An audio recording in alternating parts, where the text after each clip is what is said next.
सोच की बात करें तो बैंगलोर ने भी काफी सोच आज दिखाई, फॉरवर्ड से भी ज्यादा फॉरवर्ड थिंकिंग थोड़ी दिखाई, और कभी कभी उसी पे आदमी पलटी खा जाता है और सोच रहे होंगे, क्योंकि अगर आपने एबी डिविलियर्स को बल्लेबाजी ज्यादा नहीं आगे भेजा तो साथ ही साथ चहल साहब ने सिर्फ 3 ओवर डाले, 1 ओवर तो ऐसे ही पड़ा हुआ था। बिल्कुल, इसमें आपसे बिल्कुल सहमत हूँ। और मैं तो सवाल में यही पूछना चाहता हूँ, नाम क्या है उसका, वो जो ये मैचअप के बारे में इनको सजेशन देता है?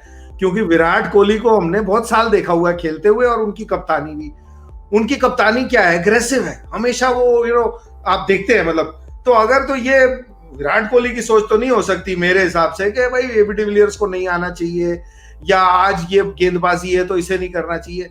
तो ये बंदा कौन है, इसका नाम पता करना है, कि जो हमारे हिंदुस्तान के कप्तान का भी माइंड इतना इन्फ्लुएंस कर सकता है कि जिसको सारे भारत ने और सारे भारत की क्रिकेटिंग थॉट ने कप्तान बनाया हुआ है, उसको ऐसे आइडिया ला के दे रहा है। क्योंकि कई बार क्या होता है, राजा के साथ प्रॉब्लम ये होती है, राजा क्या होता है ना, अपने उधर ही बैठा रहता है, तो उसको दुनिया में क्या चल रहा है नहीं पता होता। जो इर्द गिर्द वाले होते हैं ना, वो जो आगे कान में आपके फूकते रहते हैं सुबह से शाम, आपके दिमाग में वो चलता रहता है। तो मतलब मैं सच्ची में, क्योंकि मेरे को तो बल्कि पसंद है इस साल जिस तरह से खेली है रॉयल चैलेंजर्स, उन्होंने बदलाव इतने नहीं किए, लेकिन आज का खेल देख के ना ऐसा लग रहा है कि ये मैचअप हम हम केकेआर की बात कर रहे थे, हम दूसरी टीमों की बात कर रहे थे, क्योंकि ये मैचअप नहीं हो सकता सर। जितना मर्जी आप कंप्यूटर दिखा रहा है वो पास्ट है, फैक्ट है, अगर लेग स्पिनर।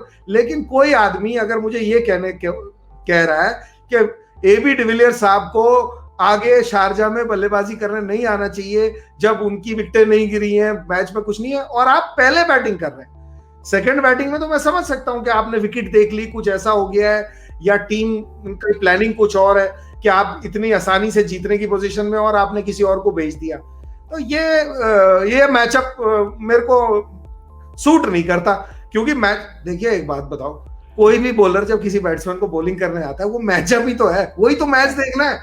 अभी कंप्यूटर का मैच देखने को मिल रहा है, वो सरप्राइज करता है। और सरप्राइज इसलिए करता है कि यार हिंदुस्तान का कप्तान भी अगर ऐसे इन्फ्लुएंस हो सकता है, तो फिर इसका मतलब या तो ये इस डेटा में बहुत पावर है, या ये डेटा जो प्रोवाइड करता है उसमें बहुत पावर है। या तरीका बोलने का, उसमें भी बहुत पावर है सर। कभी कभी तरीका, मैसेजिंग, उसमें भी बहुत पावर होता है। नहीं, वो तो हमारा काम है, बोलने का काम तो हमारा, खेलने की वाले की बात कर रहा हूँ। बोलने में तो ठीक है, बोलने में तो हमें डेटा की जरूरत पड़ती है ना, क्योंकि आपको दिखाना है, कुछ समझाना है, क्या करना है। लेकिन जो खिलाड़ी वो डेटा बना रहा है, अगर वो ये डेटा पे ही चलेगा ना, तो थोड़ी सी तकलीफ हो सकती है। क्योंकि आप एड में गौर कीजिएगा, रोहित शर्मा और श्रेयस अय्यर फ्यूचर, वो क्या कहते हैं, भैया पास्ट परफॉर्मेंस में मत जाना, ये म्यूचुअल फंड जो है ना, इसके फ्यूचर भी देखना। तो data is past performance, data 12 साल का है आपके पास, उनकी कंडीशंस अलग थी, खिलाड़ी किस तरह से सोचा करते थे अलग था। अगर आप डेटा ही देख रहे हैं तो 2016 में इधर ही हुआ था, आईपीएल के जो मैचेस हुए थे तब 160 का था, 2014 में, माफ कीजिएगा, मैं डेटा में हाथ वैसे ही तंग है। तो उस टाइम एवरेज स्कोर शारजा में था 160 रन का। अब खिलाड़ी सोचते अलग है, खेलते अलग है, तो आपको फॉरवर्ड थिंकिंग होना जरूरी है, मेरा ये मानना है। डेटा से जरूर आप सीख सकते हैं। हमारे शहरी साहब बहुत अच्छी बात करते थे, कहते ये आंकड़े पता किस काम के, एक शराबी जब लटक रहा होता है ना, वो लटकने के लिए एक पोल चाहिए होता है ना, क्या वो होश नहीं है, कहीं पे किसी के पीछे दम पे लटकना हो, उसके काम आता है ये डेटा। बाकी खिलाड़ी का तो यार इंस्टिंक्टिव गेम है।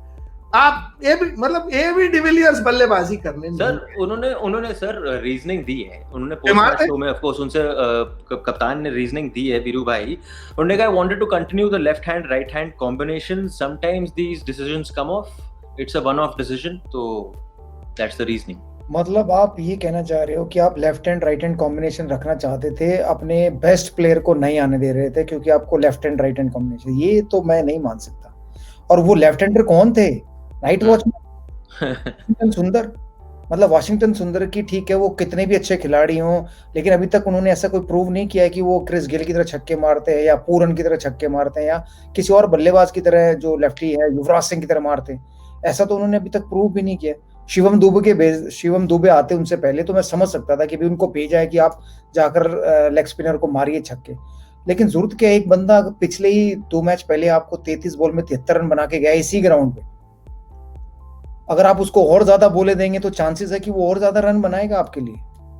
मतलब आप ये कहना चाह रहे हो अगर राइट हैंडर आउट होते पहले फिंच तो फिर आप भेजते। विराट कोहली मतलब पडिक्कल आउट हुए हैं तो विराट कोहली आए, तब आपने right and left hand combination नहीं किया, तो तब आप 3 नंबर क्यों नहीं भेजा आपने वॉशिंगटन सुंदर को? मतलब सारे काम 3 नंबर के बाद होंगे।